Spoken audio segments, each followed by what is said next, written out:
Bom dia, boa tarde, boa noite. Aqui é a Luciana de novo, mediadora de biologia do polo de vocês. E a gente está aqui para apresentar mais um videozinho, mais uma orientação acadêmica especial, mais um tema aí complexo, interdisciplinar, para a gente tentar debater com vocês, tá legal? O assunto de hoje é sobre saúde, meio ambiente e consumismo, ou seja, não podia deixar de ter biologia no meio, né? Mas, na verdade, eu queria combinar com vocês uma coisa diferente hoje. Eu já tentei fazer isso no último vídeo. A gente tentou trabalhar um pouquinho a ideia de vocês, o poder crítico, a discussão, só que a gente teve pouca participação. Dessa vez, eu quero ver vocês realmente interagindo, hein, galera? Porque o assunto realmente é um assunto que tem bastante base pra gente colocar. E eu não vou ficar dando aula, a gente só tem uns 5 minutinhos para cada mediador falar. Então, a ideia da orientação acadêmica especial não é a gente dar uma aula para vocês, e sim fazer vocês refletirem junto com a gente sobre o tema. Então, olha só, eu vou jogar alguns questionamentos novamente para vocês, e eu gostaria muito que vocês viessem no nosso grupos de WhatsApp, de Facebook, as nossas redes sociais, nas quais a gente está interagindo com vocês, para vocês discutirem, debaterem esses temas com a gente. Então, olha só, quando a gente fala em saúde e meio ambiente, assim que eu falei o tema, provavelmente deve ter vindo na cabeça de muitos de vocês. E ela vai falar sobre saúde e meio ambiente. Então, o que a gente relaciona? Poluição, né? É o primeiro tópico que vem assim na nossa cabeça. Poxa, saúde e meio ambiente, provavelmente ela vai falar de poluição. Tá certo, a poluição, ela tá sim interligada com a saúde e com o meio ambiente. Inclusive, a nossa orientação acadêmica especial do mês passado, que foi sobre meios de transporte, a gente conversou sobre isso, né? A gente conversou sobre a problemática da emissão de gases. Então, é claro que a gente tem que relacionar a poluição com os problemas respiratórios. Ótimo! Esse é um dos pontos. Mas eu queria que vocês saíssem do óbvio. Eu queria que a gente tentasse relacionar com outras coisas, né? A poluição seria muito fácil, seria o mais simples, seria o que vem na cabeça de vocês muito rápido. Mas vamos tentar ver o que tem escondido por aí. Vamos tentar pensar em outros. Por exemplo, buraco na camada de ozônio. Vocês já tiveram essa aula, né? A coordenação de biologia já fez um vídeo falando sobre doenças emergentes e reemergentes. Então, a gente tem base para tentar correlacionar, a gente tem base para tentar debater esse tema. E aí, quando a gente fala de saúde e meio ambiente, a gente pensa, primeiro, poluição. A poluição, ela detona o meio ambiente, mas ela também detona a saúde. Quanto mais poluído o ar, mais problemas respiratórios eu tenho naquela comunidade. Só poluição? Não. Qual outro? Acabei de falar. Buraco na camada de ozônio. Qual a doença que o buraco na camada de ozônio pode trazer pra gente? E que a gente tem visto aumentar pra caramba? Câncer. Né? Câncer de pele. Um buraco na camada de ozônio, a gente não tem o quê? A gente não tem uma proteção contra a radiação. Então, cada vez mais UVA, UVB, UVC tem chegado e tem causado destruição de células, danificação do DNA. Então, quer dizer, a gente também tem relacionado outro problema com saúde e meio ambiente. Quer ver um outro que a gente pode pensar? Lixo. Como é que você trata o lixo em casa? Você recicla? Você separa? Vocês já viram no shopping? No shopping tem a separação. Lixinho orgânico e reciclável. Vocês jogam? Ou vocês saem jogando em qualquer uma? Né? Então, o lixo ele também é uma problemática que envolve não só o meio ambiente, como também problemas de saúde seríssimos. Quer ver um exemplo? Enchente. Enchente é dada pelo lixo.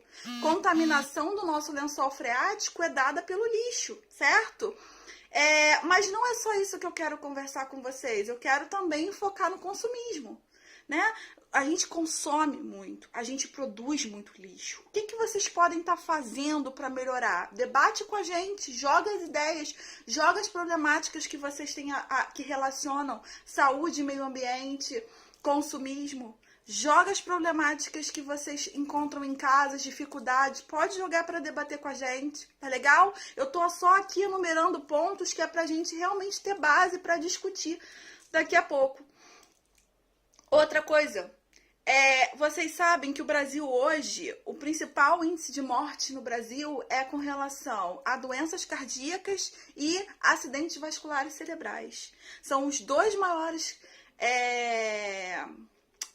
as duas maiores causas de mortes fisiológicas que a gente tem, né? Tirando as infecciosas, HIV e tuberculose, infarto e AVC são as principais doenças que a gente tem. Será que isso está relacionado com o nosso modo de vida? Será que isso está relacionado com o consumismo? Vocês já repararam que a gente não para? Quem de vocês já teve meia hora para almoçar? Ou nem teve horário de almoço, por causa do trabalho, por causa do transporte, perdeu muito tempo no trânsito? Eu já fiquei várias vezes sem almoçar por causa disso. E aí, se eu falar com vocês, galera, acabou a pandemia, vamos lá, vamos comemorar, vamos fazer um lanche, o que vocês vão pensar? Garanto que vocês estão pensando em quê? Primeira coisa que vem. Vamos para um fast food, vamos para um McDonald's, vamos para um Bob's, vamos para um KFC. Opa, propaganda aqui não pode? Ops, foi mal.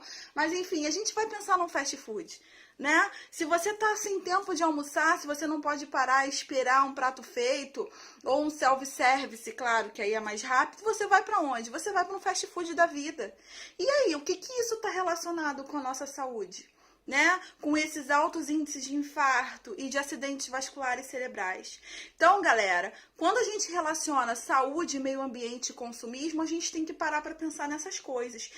E aí eu queria levantar esse questionamento com vocês, não só a problemática, como eu estou fazendo aqui, mas também as soluções. Também não posso só falar mal, né? Vocês sabem que agora a gente tem pensado mais no meio ambiente. E aí a gente tem olhado mais para a forma com que a gente está consumindo as coisas. Quer ver um exemplo? Vê se vocês conseguem. Me coloquem outros exemplos aí. Eu vou dar 2, mas tem vários. E aí eu quero que vocês participem. Quer ver um exemplo? Utilização de canudos. Vocês viram que legal a lei do ano passado? Que proíbe a utilização de canudos plásticos nos estabelecimentos. Olha que legal. Isso tem muito a ver com consumismo, isso tem muito a ver com o meio ambiente, isso interfere na nossa saúde. Né? Quer ver outro exemplo? Está proibida a utilização de sacolas plásticas. Quer dizer, eles deram um jeitinho lá e agora eles vendem, né? Mas pelo menos eles vendem sacolas que dizem ser biodegradáveis. Então, quer dizer, a gente também, nesse meio, nesse caos, tem que olhar para as soluções que estão sendo colocadas, certo? Então, na verdade, eu queria deixar esse questionamento para vocês, esses levantamentos, e queria que vocês debatessem comigo, com a gente. Debate aí, galera.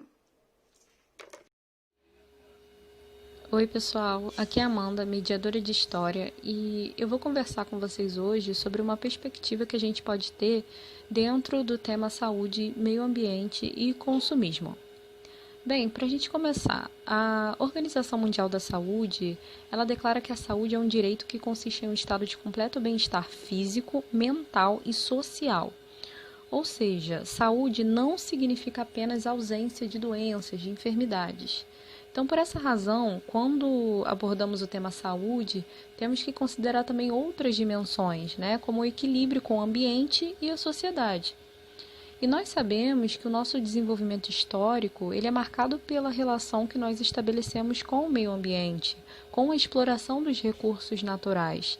E essa relação ela influencia diretamente, por exemplo, em como nós organizamos o nosso modo de produção. E a Revolução Industrial, a partir do século XVIII, foi um processo que interferiu radicalmente nesses modos de produção.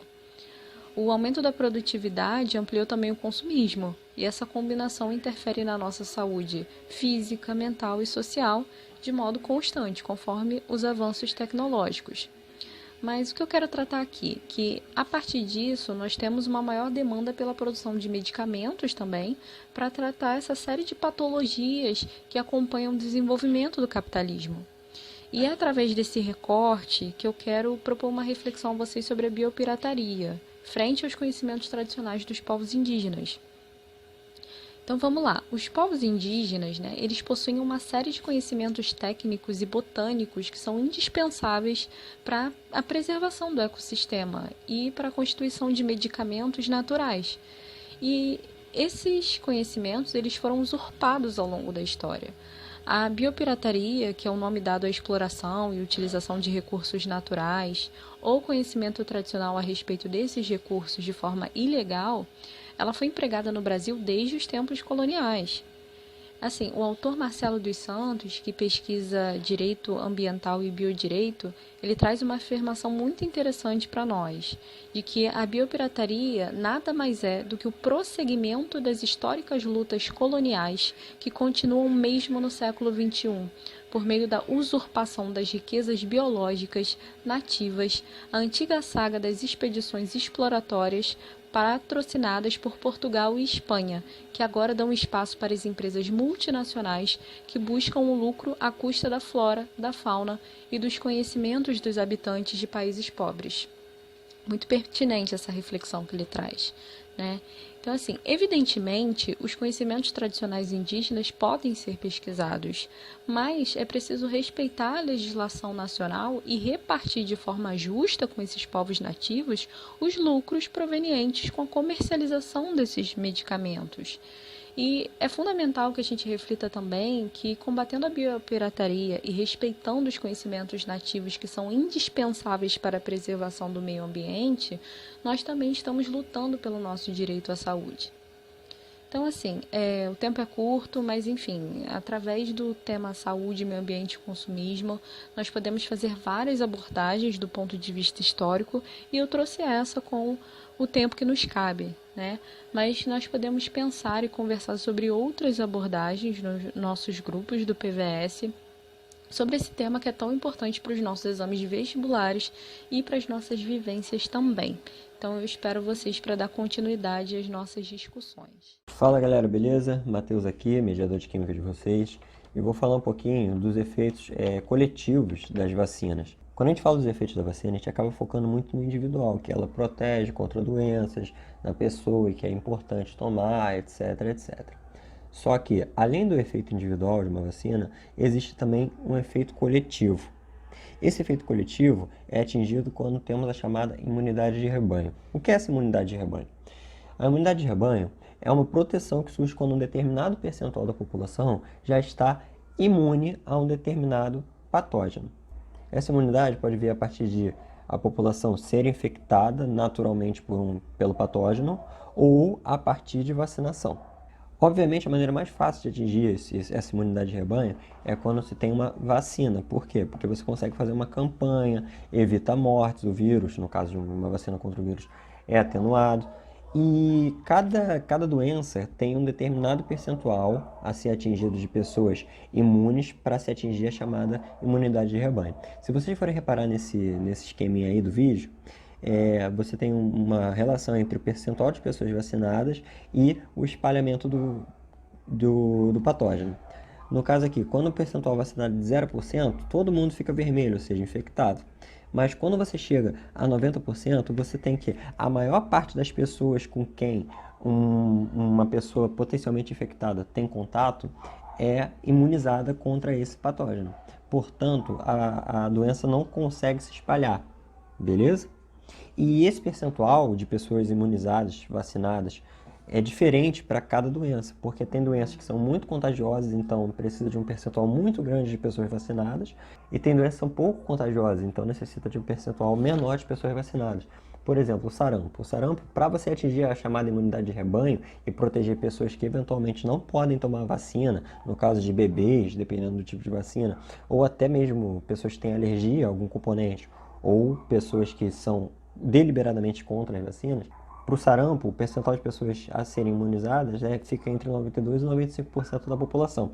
Enquanto para o influenza, que é muito menos contagioso do que o sarampo, fica em torno de 33% a 44% das pessoas. E existe uma clara correlação entre a vacinação e a redução de número de casos e número de mortes causadas por uma doença. Tá? Aqui eu peguei como exemplo de 3 doenças nos Estados Unidos: difteria, sarampo e catapora, em casos antes da introdução da vacina e casos após a introdução da vacina, casos e mortes, na verdade. Tá? No caso da difteria, haviam 158 casos por milhão de pessoas por ano, ou seja, a cada milhão de pessoas, 158 eram infectadas durante o período de um ano, antes da introdução da vacina. E após a introdução da vacina, houve uma redução de 100%, ou seja, nenhuma pessoa mais era infectada pelo patógeno da difteria. E a mesma coisa aconteceu com o número de mortes. Houve uma redução de 13,7 mortes por milhão de pessoas por ano, entre 36 e 45, para um total de 0 mortes por milhão por ano, certo? atingido por conta da vacina.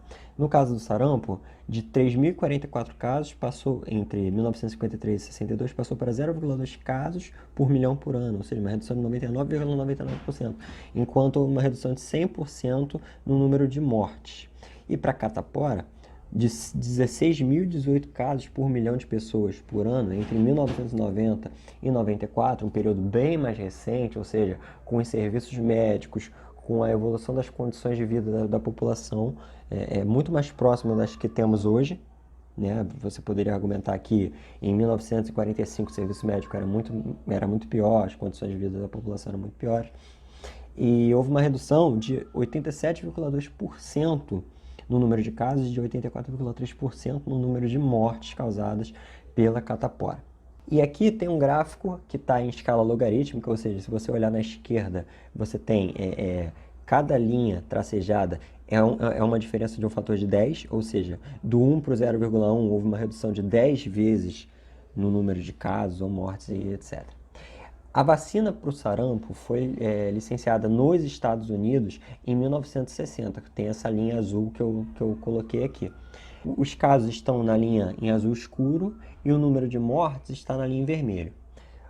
Para o número de casos, observa-se que havia quase uma constante, e após a introdução da vacina, houve uma redução drástica no número de casos reportados, ou seja, de 1960 até 2015, houve uma redução de 10, 100, cerca de 1.000 vezes no número de casos reportados.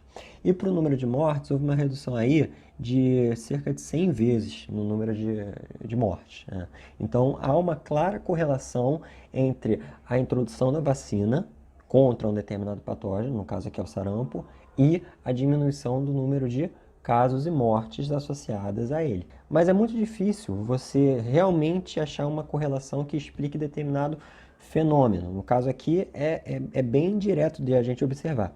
Mas não necessariamente algo que seja correlacionado com outra coisa é de fato causadora dessa outra coisa.